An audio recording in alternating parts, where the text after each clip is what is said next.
係有機會攞到國際獎項，因為我哋會參展嘅。咁啊，亦都希望幫 Astro 同埋 TVI 咧攞到一個成功嘅國際獎項翻嚟。喺呢度多謝你哋 ，OK。超能力學院收視長紅，第六感係好強嘅，跟住啲人咧就話點解啊？你一定知道你男朋友出邊有冇其他嘅女朋友嘅。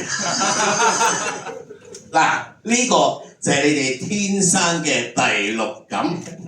咁喺呢個節目裏邊咧，亦都會教大家。我諗我喺怡保一路拍緊嗰時咧，好多遊客喺啲旅遊點度一路睇住咧，啲現場嘅遊客同我哋一齊玩。我哋教佢記唔記得個天洞啊？教佢數手指揾答案。你知唔知原來每個人都有能力估到下一張啤牌係乜嘢 number？ 你哋一定要睇住，一定要學。學咗之後咧，對你哋個荷包好大進帳嘅。OK， 好啦，咁啊點解我覺得咁特別咧？呢個節目同我過往拍嘅靈異節目好唔同。呢個係一個啟發嘅節目，會啟發我哋每個人嘅潛能嘅一個節目。